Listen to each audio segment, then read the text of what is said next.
a very exciting company called Pax8. We are a cloud distributed marketplace that just launched in Australia, New Zealand, and we'll be branching out into the greater Asia region fairly shortly. And I'm joined here with one of my newest colleagues, James Davis, who's joined us from C-Level, who's one of the Pax8 recent acquisitions. James, can you give a bit of introduction to yourself? Oh, thanks, Bergs. Like Berg said, I'm James Davis, and I was managing director of C-Level Operations.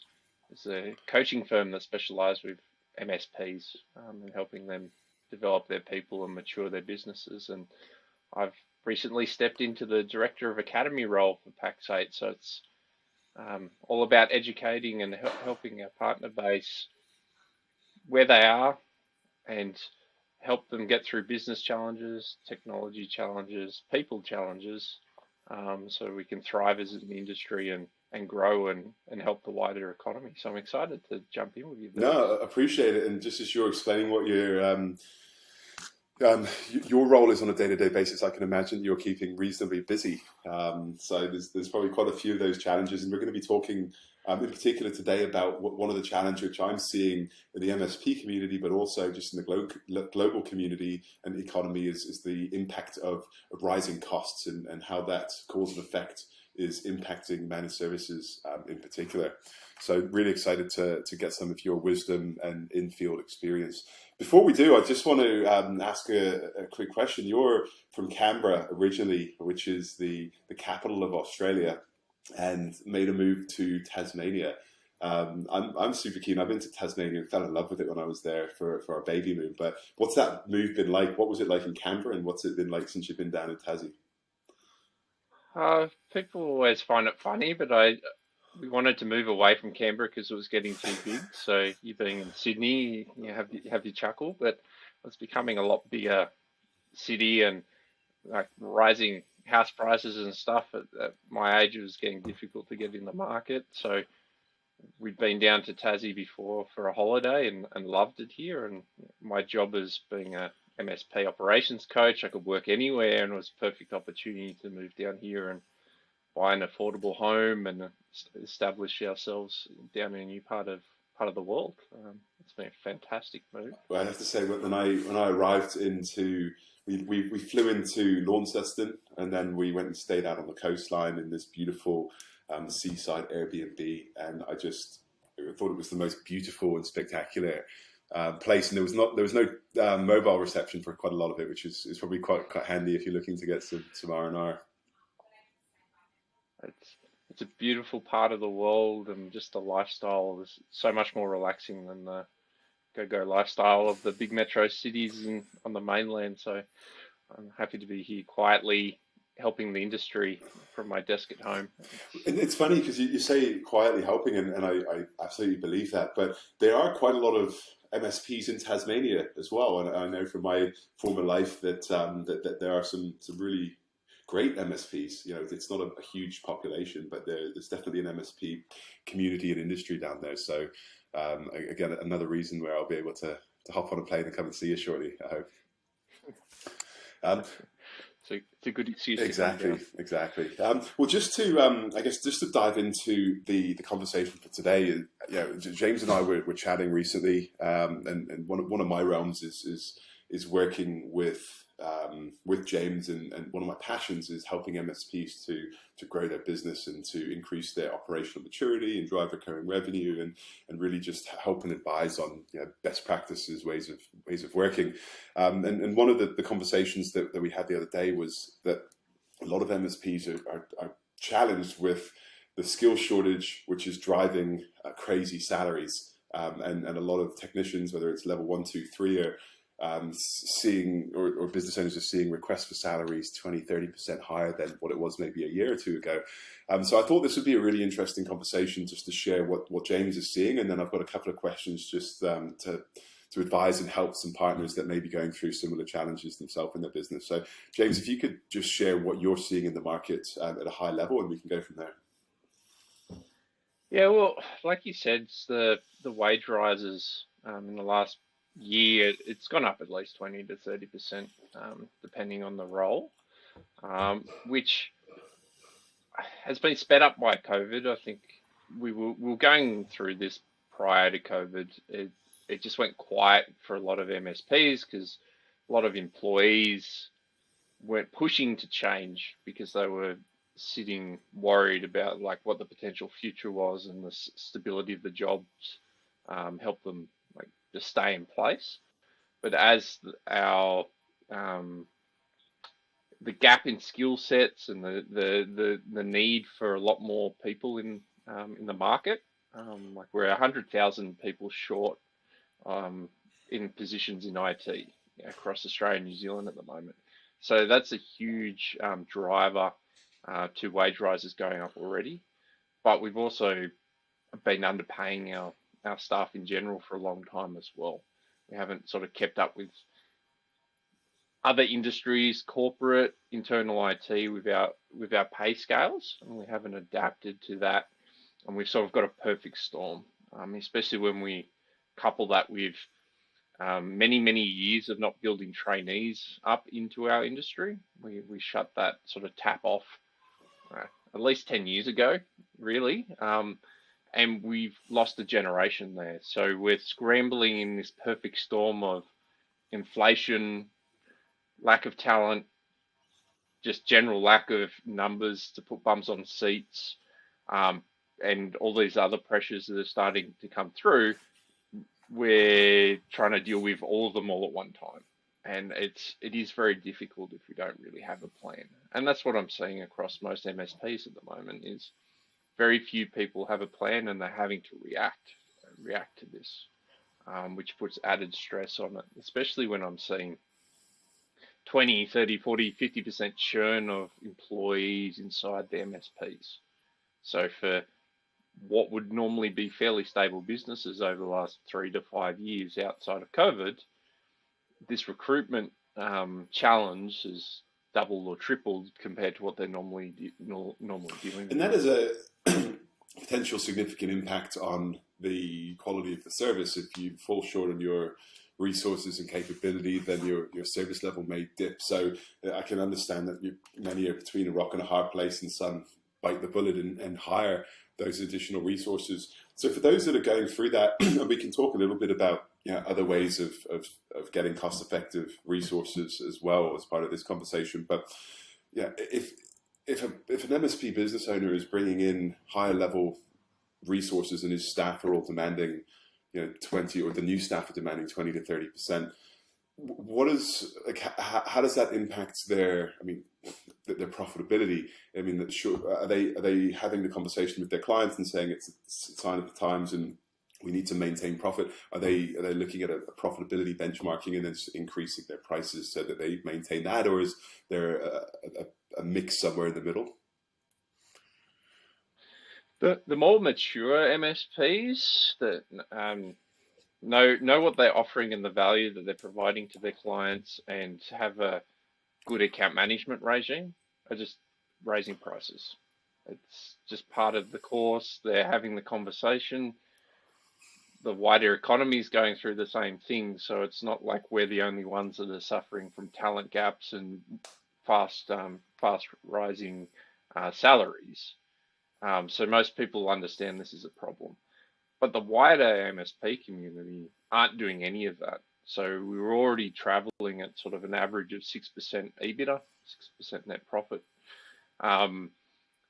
So that profit's lowering as we're having to spend more money on these resources, let alone other costs, which we'll talk about in a bit. And they're not driving any activity to increase their prices, whether that's for the hourly rates, whether it's for their managed services. Even the cost for the software resale for their cloud services that they provide, there's a lot of fear there around, well, if I raise my prices, I'll lose my customers. And for a lot of MSPs, it's not just now with the rising prices, but most MSPs really suffer from all these legacy deals that they've still got that they've never sorted out either over time. So I've seen a lot of MSPs that haven't done a price rise in 5 years. So that's a long time not to raise prices. Plus, coupled with this challenge at the moment, it's becoming a bigger and bigger thing to have to deal with. And it's a legitimate What are the challenge. tips or the tips or tricks But or conversations that you would advise MSPs to have to make their way through this difficult or turbulent time? Would you say that it's worth getting those higher paid resources in so that you don't handicap your business, or is there a conversation where you're looking to rationalize in certain areas with regards to who you bring on, and how do you have those conversations with customers? I think that point around like bringing the higher level resources on is a good place to start. A lot of the time, from my anecdotal experience, and now they're starting to become data that's coming out, very few of tickets that we're dealing with are actually high Mm, level resource required for that. So, but our knee jerk is to go, oh, I need to hire another level three because my level three just left. And often when I've coached through our partners to how to look at this is to start with like assessing what's our actual service flow and project types that we're dealing with, and then rationalizing that to, well, what actual skill level do we need for the particular breakdown, and then what are the volumes?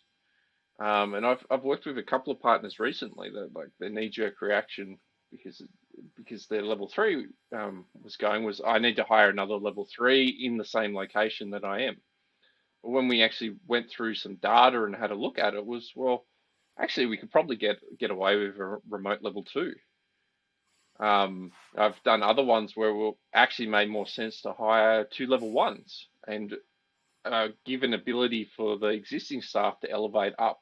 So not only are they getting pay rises, but they're actually stepping up into the higher level roles and developing, because the previous level three created a moat around that level three position, and no one else was ever going to get an opportunity. But once they were gone, the team was stepping up and doing all this stuff that the owner didn't know about before. So stopping and taking a breath to actually understand mm, your mm, needs and mm. requirements first, rather than going, this is how my team's always been structured, is a great opportunity It's to really reset. interesting to hear you say that, because I've noticed actually coming on board with Pax8 as we're beginning to build out our sales engineering or solution engineering organization. Um, that's our philosophy internally as well. Is our sales engineering resources are actually relatively low level resources, and we're in the process of building a team and hiring at the moment, and we're getting them from potentially non-traditional areas where they've potentially done a help desk or support desk within an internal IT organization, or some have just got a real passion for a career change, and we're able to get them at a relatively low level. But when we look at the work that they're doing, they're going to be demonstrating or working on particular products. They become experts in that particular product, and then we grow and scale, and we start at level one, then level two, and then we grow from there. But it allows us to meet the requirement, like you said, and and deliver an exceptional result for that particular piece, and then grow them from um, within that particular place. So there's some caveats, of course, and I think that training and enablement need to be considered as part of that. So you need to have that career path. But my background in building sales teams is that you can get great stickiness and get great buy-in from your staff if you do have a career path, and you do have a journey that you can take your team on so that they can progress, they can get certifications, and they can be entitled to an increase in pay down the line as well. So I think that's a really good it's a really good point. Now, let's just say that there's scenarios where you need to go and get those resources. You need to, you're moving into Azure, and you need to have that Azure architect that's coming in at a higher level, as an example. Um, what tips, 2 to 3 tips, would you recommend to how an MSP thinks about that process to actually go to his customers and clients and have that conversation around, hey, we need to put ourselves in a position, and I guess, what do they anchor on? Do they work towards a particular margin level? And I don't know if you're able to share what a good margin looks like in service delivery. So to start with, answer that question, the margins, we should be generating 50% minimum from our margins of services. Best in class, we're generating 60%. So there's quite a range there. The industry average is 40. and that means a lot of people are doing less than 40 as well. So that sort of, people think, oh, I can do 40 or less. That only works when you're at scale. If you're a smaller MSP, like, well, even 50 and under, if you're running less than 50% service gross margin, you're not So going to be that's, you're paying very $100,000 and they're attributing $200,000 of revenue. Yeah. Yep. Yep. So that is really important. So when the other measure to use isn't just the margin, is to look at what's called the service labor cost to revenue ratio. So it's the old professional services ratio of your person costs $50 an hour, build them out for 150, because we want to be generating 2.5 to 3 times our hourly cost of that labor as their revenue per hour. What's important to look at when we're having conversations and we're looking at like these high level resources that we need, there's some options as well, even before we need to go to the clients. It's taking that step back again to the volume.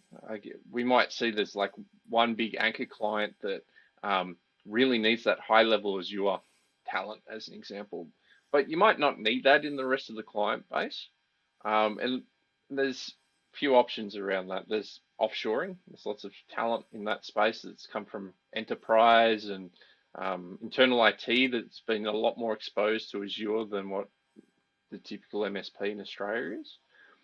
But there's also professional services companies that will engage for projects and ongoing escalation help that won't take the client because they're not interested in taking your MSP. They do professional services work. So having those sort of partners that you can leverage can really help expand the capabilities without the commitment to a really high level salary sitting there that's not really that utilized and is likely to get bored and will want to move on. So we need to look at that capability building. Let's assume we've covered all that. We need to go talk to the clients. It really comes down to actually setting and framing our value and what we're providing. If we're doing high level Azure work, it's not that common. The skills aren't really there. You can't just hire these high level resources off the street very easily. We need to have the conversation with the client of that's why we need to charge these premium rates. It's a project. We want to deliver this. What's the return on investment from doing this project?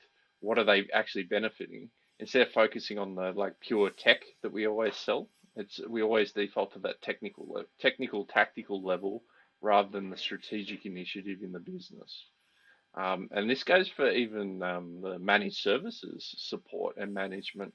We're very much on we fix what's broken in our conversations, and we default back to our old school T&M conversations instead of going, well, what are we doing in our management package? What risks are we reducing? What are we enabling from the soft costs and educating the client to a higher level? And if we're all doing that as an industry, you can't really shop around at that point and race to the bottom because we're valuing ourselves.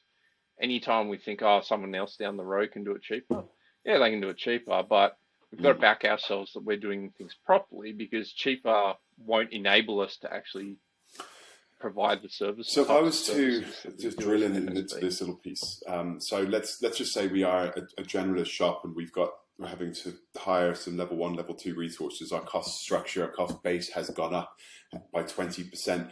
Is it best to go to our clients with just a 20% uplift straight away and say, hey, prices have gone up 20%, here's, rather than $100 an hour, it's now $120 an hour for your services? Or would you advise putting a strategy over time in place? And also, would you bring this out of the blue to your clients, or would you actually have a methodology of letting them know, hey, in 3 to 6 months we're going to be putting our prices up so that they've actually got a little bit of time to digest it? It's a great question. For hourly rate, if you don't have them on a contract or anything, don't stuff around.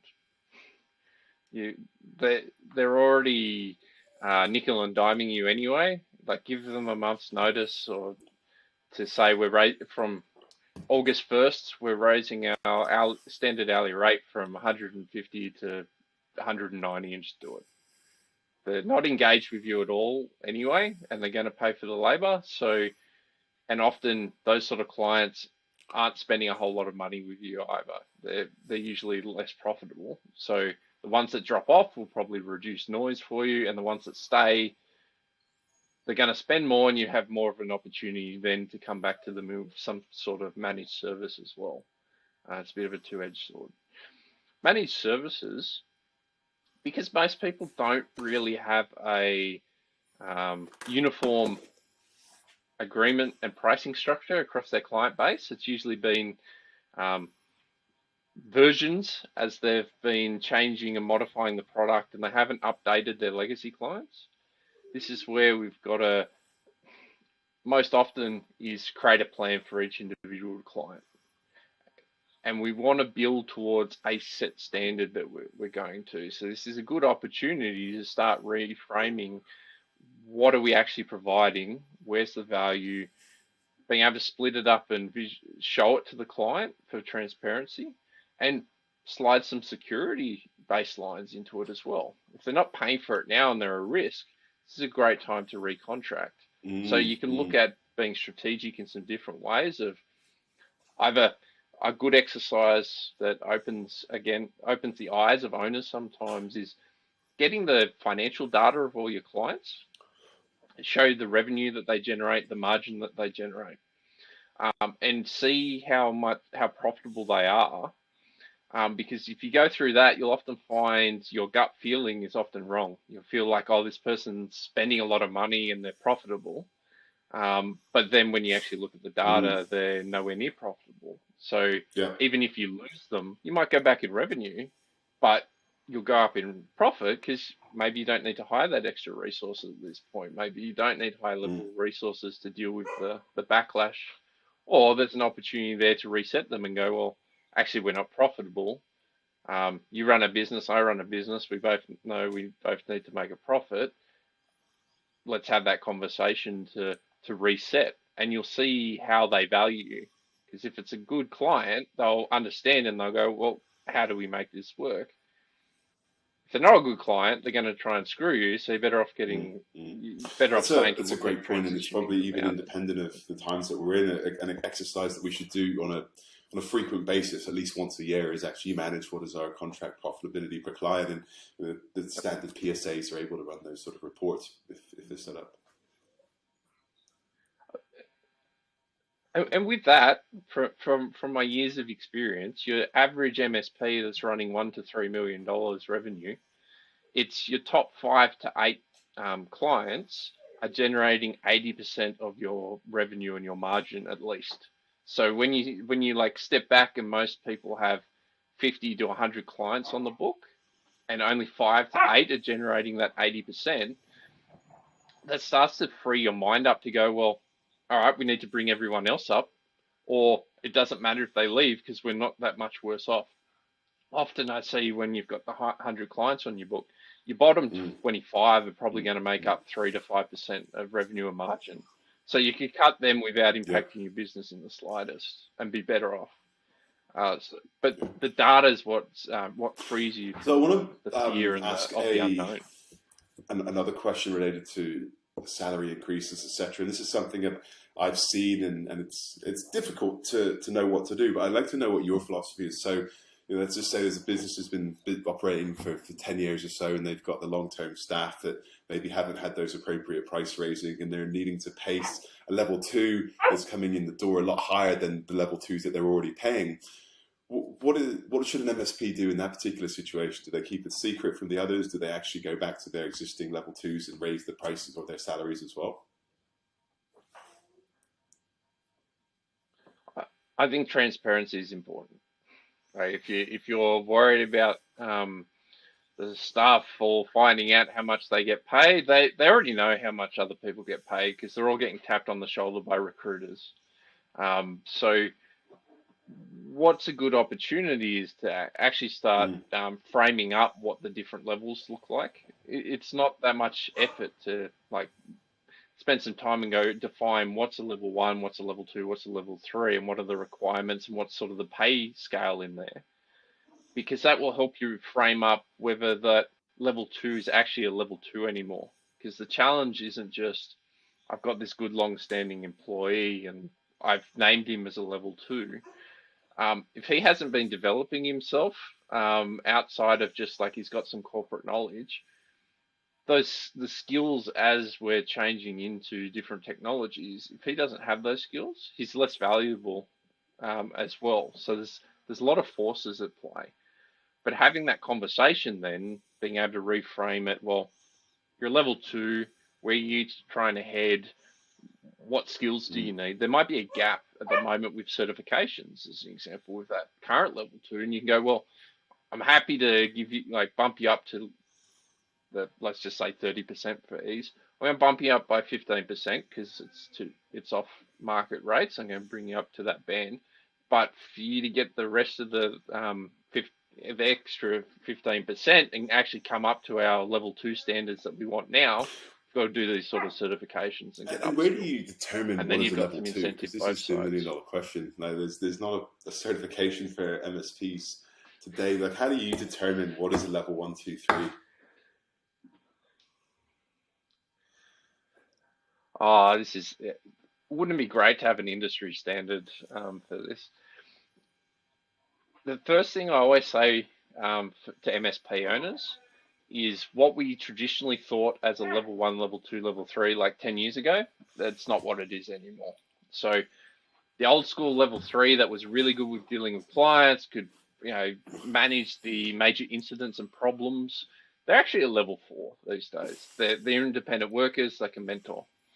A level 3 really now is someone that has good, well-rounded skills, typically in a particular area, whether it's networking or Azure or AD, those kinds of things. And they're the escalation point. They can deal with most of those issues in their particular areas. Level 2 is typically an experienced generalist.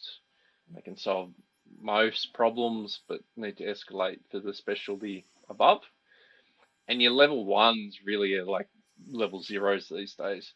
They have very few skills, they're process driven, and they need to follow knowledge base articles and do the basic simple work. But that opens up a lot of opportunity in that framing, because as technology is changing, so is what we need from a level 1 perspective. We've got these experienced level 2s, level 3s that are used to more complicated technology. It's getting more and more simplified, and what's becoming more and more important is that customer service aspect. So when we're looking at hiring and recruitment and working out the skills that we need in our business, we should take the time to think about what do we need in 2 to 3, 4, 5 years time, not what's our immediate And need these right are sort now. of things that you And work that with sets your us up for clients the on future as part of as the well. C-level operations, like that resource planning. Yeah, we do. We spend a lot of it's been very. I've spent a lot of time the past 6 months this year working with a lot of different sized MSPs with different verticals, how to start structuring these sort of things out, and not just for the technical resources. Like, what are our back of house resources that we need? What sort of sales do we need? What sort of management do we need in place for managing the structure of the business as it changes? And it all comes down to some simple things that you can do, even without deep coaching, is being able to clarify what a role is and what their responsibilities and measurements are. Clarify the functions that we need inside the business. Then we've got our roles and responsibilities. Define onboarding process for new employees, and a training regime and a one-on-one regimen. Sounds like a lot, but you can be as deep and detailed as you want, but just to start a lot of those components are Yeah, usually lots to think about. It's not as much work to do once you've got the design in your head, and important to future-proof your business is what I'm picking up. Well, one of the, I guess, just as we begin to close out, but one of the questions I'm interested in is we touched on outsourcing or offshore, a couple of nuances in the terminology there. But what are you hearing and seeing in the market with tolerance of having overseas staff working in the business in either back end or customer facing, and are there particular roles that you're seeing are appropriate for putting overseas today?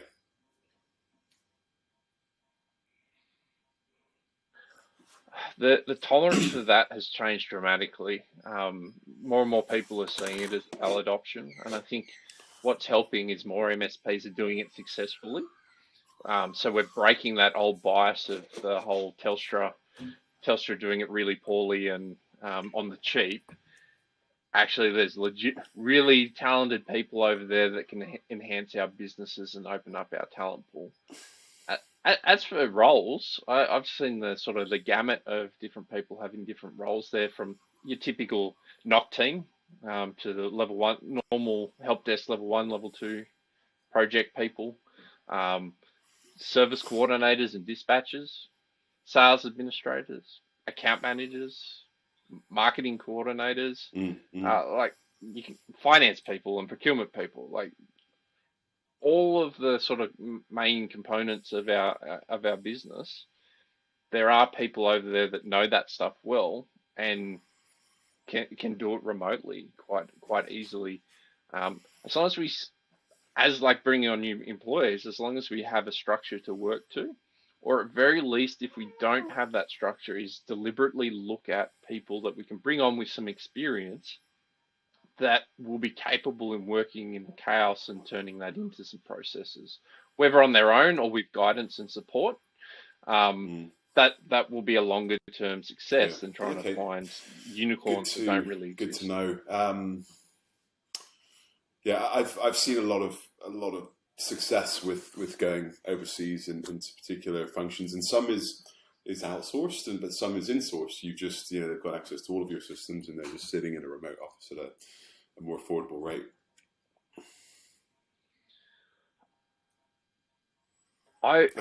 Personally, I'm a bit biased. I'd normally go the offshored and have them as part of the team. Outsourced, you have to be very, very structured, know exactly what you're getting, and work to that business's processes. And for the majority of our MSPs, we're not very good at that, and we're too agile and flexible. I'll use the positive words.